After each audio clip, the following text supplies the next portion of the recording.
Welcome to Chitra சமையல். இன்றைக்கி நாம் இட்லி தோசை சாதத்துக்கும் பிசைஞ்சு சாப்பிட்ற மாதிரி ஒரு சைட் டிஷ் நம்ம செய்ய போகிறோம். கத்திரிக்காய் தக்காளி கடையல். இது ரொம்ப ஈஸியாக செஞ்சிடலாம். ஒரு 10 நிமிஷம் வேலை தான். அதுக்கு தேவையான பொருள் நம்ம பார்க்கலாம். மீடியம் சைஸ் கத்திரிக்காய் 3 எடுத்துக்கிறோம். இஞ்சி ஒரு பிஞ்ச் அளவு கட் பண்ணி வச்சுருக்குறோம். பெரிய வெங்காயம் மீடியம் சைஸு கட் பண்ணி வச்சுருக்குறோம். 3 வெங்காயத்தை.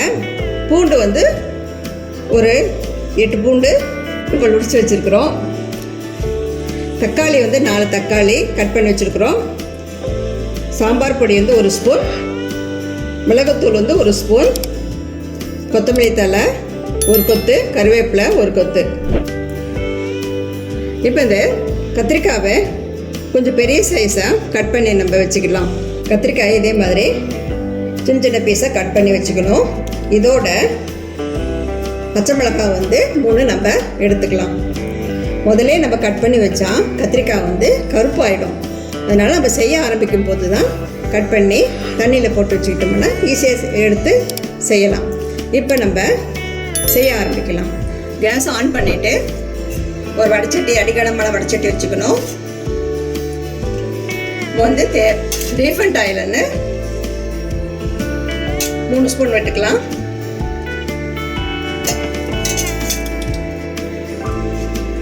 எண்ணெய் காயிட்டும். எண்ணெய் காஞ்சிருச்சு. இப்போ நம்ம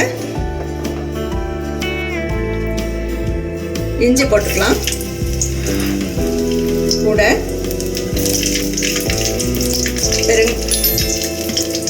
பூண்டு, பச்சை மிளகாய் போட்டுக்கலாம்.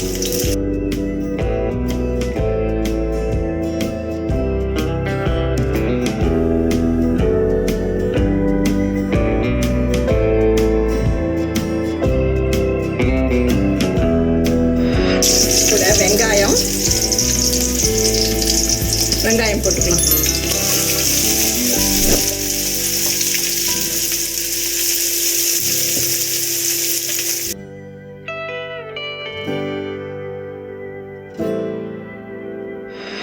அது ஒரு 2 நிமிஷம் நம்ம வதக்கிக்கலாம்.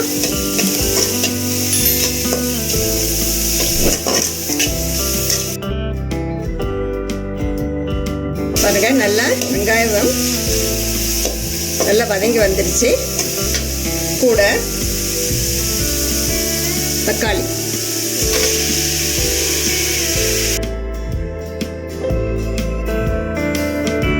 ஒரு பரட்டிடலாம்.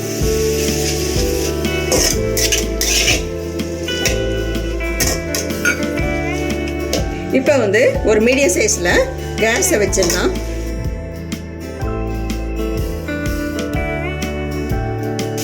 கத்திரிக்காய்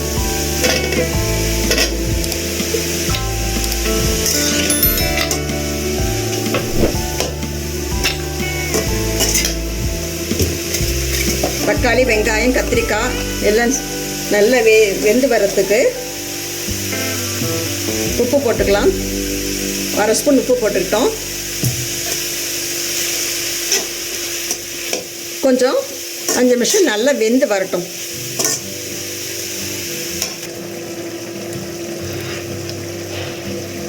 இப்போ கத்திரிக்காய், தக்காளி, வெங்காயம் எல்லாம் இந்த மாதிரி குழகுன்னு வெந்து வரணும்.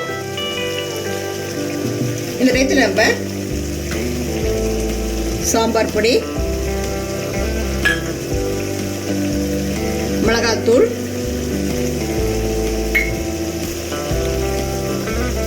கொத்தமல்லி தழை, கருவேப்பிலை இதெல்லாம் போட்டு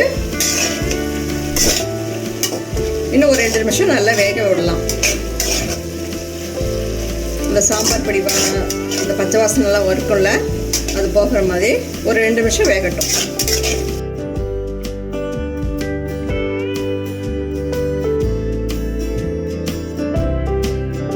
இது மத்தியானம் சாப்பாட்டு கூட பிசைஞ்சு சாப்பிடலாம். கொஞ்சம் நல்லெண்ணெய் விட்டோம், நெய் விட்டோம் செஞ்சு அதை ஊற்றி சாப்பிட்டோம். இதை ஊற்றி சாப்பிட்டோம்னா ரொம்ப நல்லா இருக்கும். சாப்பிட்றோம், இன்னும் கொஞ்சம் சேர்த்து சாப்பிட்லாமான்னு தோணும்.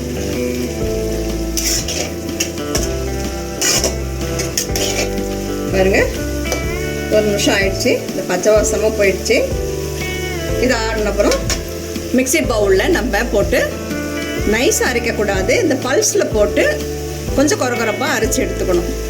நீங்கள் உங்கள் வீட்டில் சட்டி இருந்தால், இந்த கல் பதிச்ச சட்டி இருக்குல்ல, அந்த மாதிரி சட்டி இருந்தால் கூட அதில் கடையலாம், இல்லை ஆட்டு உரலில் கூட இதை கடைஞ்சி நம்ம எடுத்துக்கலாம்.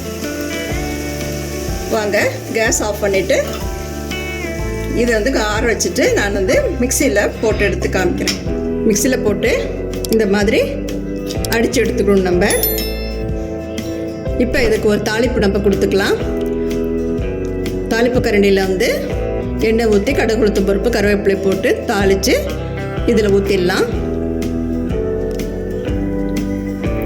பாருங்கள், எண்ணெய் ஊற்றி கடுகு உளுத்தம் பருப்பு கருவேப்பிலை போட்டு தாளிச்சிட்டோம். இதுவே இப்போ வந்து கத்திரிக்காய் தக்காளி கடைசலில் ஊற்றிடலாம். உப்பு காரம்லாம் நான் சரியாக இருக்குது, டேஸ்ட் பண்ணி பார்த்தோம். பாருங்கள், சூப்பராக வாசனையாக வந்திருக்கு. இதே மாதிரி உங்கள் வீட்டில் இதே அளவோடு செஞ்சு பாருங்கள். இந்த வீடியோ உங்களுக்கு பிடிச்சிருந்தா சித்ரா சமையலுக்கு லைக் பண்ணுங்கள், கமெண்ட்ஸ் பண்ணுங்கள், சப்ஸ்கிரைப் பண்ணுங்கள், ஃப்ரெண்ட்ஸுக்கும் ரிலேட்டிவ்ஸுக்கும் ஷேர் பண்ணுங்கள். உணவே மருந்து. மிக்க நன்றி. இந்த வீடியோ உங்களுக்கு பிடிச்சிருந்தா சித்ரா சமையலுக்கு லைக் பண்ணுங்க, ஷேர் பண்ணுங்க, சப்ஸ்கிரைப் பண்ணுங்க. உங்களுடைய கருத்துக்களை கமெண்ட் செக்ஷன்ல பதிவு பண்ணுங்க. உணவே மருந்து.